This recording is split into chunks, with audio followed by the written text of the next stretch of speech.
Tuhan peluk aku sebentar saja, hangatkan jiwa yang mulai lemah, biar aku bisa bertahan. Shalom, Bapak Ibu Adiyuswo kekasih Tuhan. Kita berjumpa dengan cahaya senja Sang Firman dalam edisi yang ketiga. Mari kita hening sejenak, menyiapkan diri kita untuk menerima firman Tuhan. Firman Tuhan dalam Mazmur 84 ayat 7 menyatakan, apabila melintasi lembah Baka, mereka membuatnya menjadi tempat yang bermata air. Bahkan hujan pada awal musim menyelubunginya dengan berkat. Kita yang dikasihi Tuhan Yesus Kristus, dari Mazmur pasal 84 ayat 7, kita akan menghayati dengan dalam tema dari lembah Baka menjadi hujan berkat. Dari lembah Baka menjadi hujan berkat. Bapak Ibu yang dikasihi oleh Tuhan Yesus Kristus, bagian yang pertama dari Kidung Jemaat 403 ada lirik lagunya yang indah sebagai ungkapan pujian iman Kristen. Hujan berkat kan tercurah. Lantas bagaimana sekarang dengan adanya cuaca ekstrim yang menjadikan hujan banjir? Kata baka dalam bahasa Ibrani artinya menangis atau air mata. Jadi lembah Baka adalah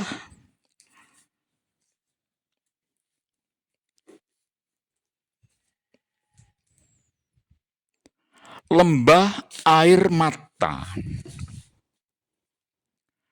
Bukan nama wilayah geografis tertentu.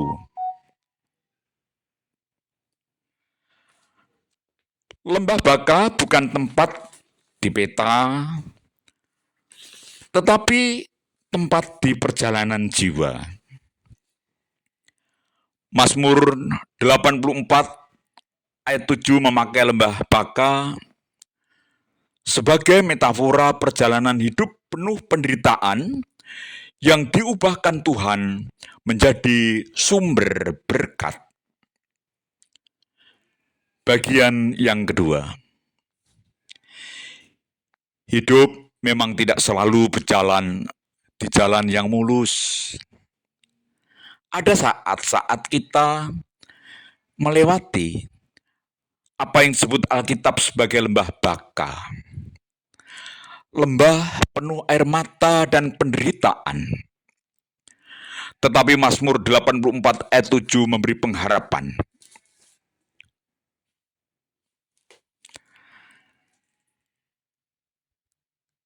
Ada cerita yang dalam peristiwa ini sungguh-sungguh terjadi.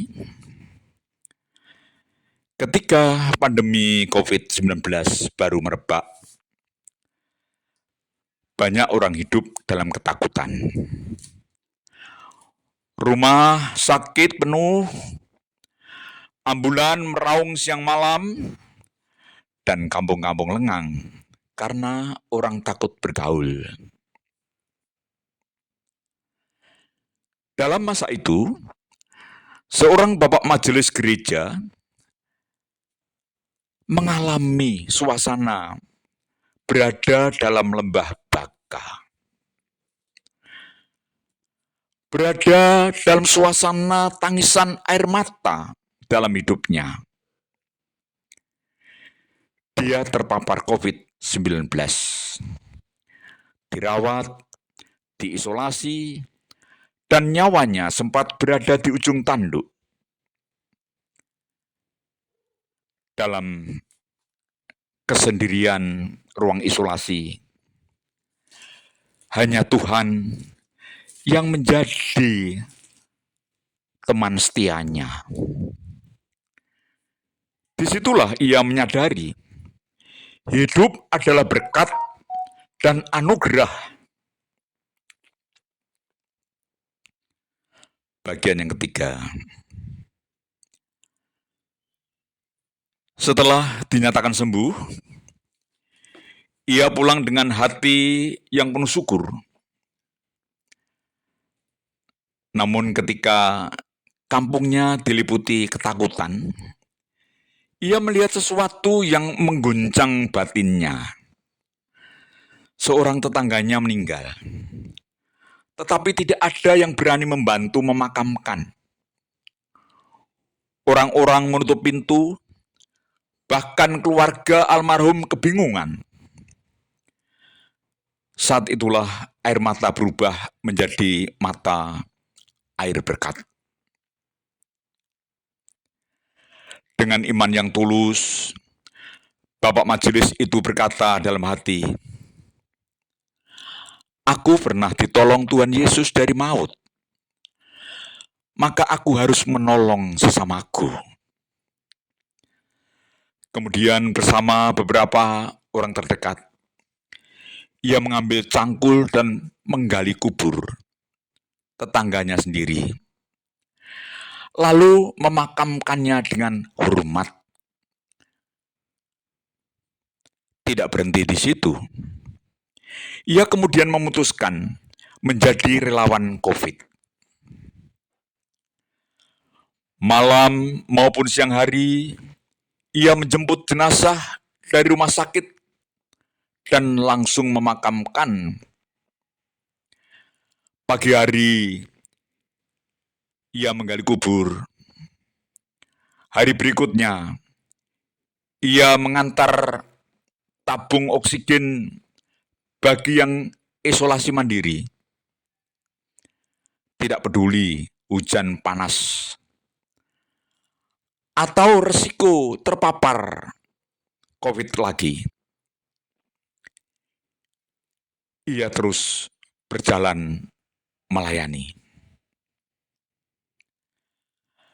Bagian yang keempat. Dari Mazmur 84 ayat 7.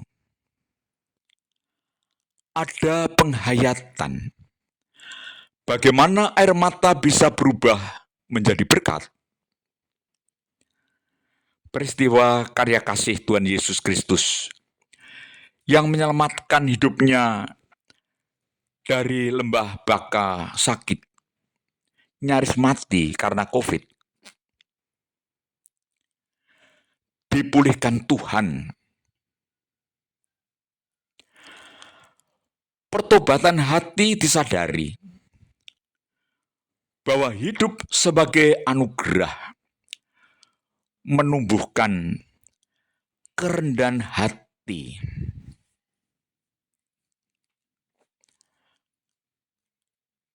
Dia melangkah dalam iman, menguburkan tetangga yang meninggal menjadi saluran kasih.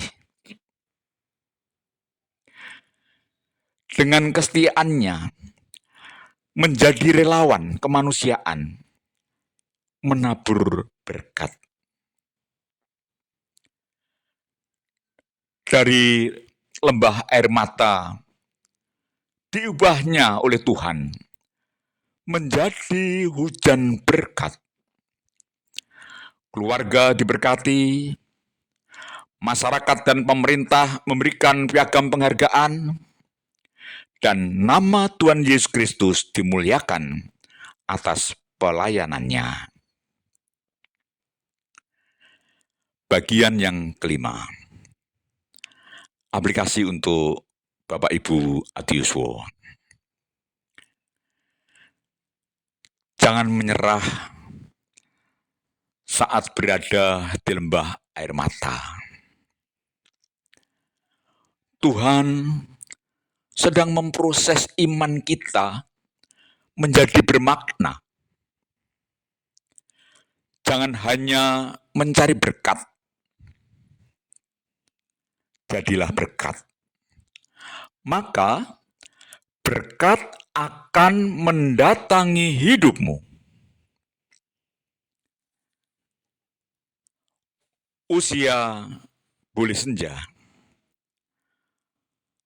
tetapi hati tetap bisa menyala dalam pelayanan dan kasih. Iman bukan teori.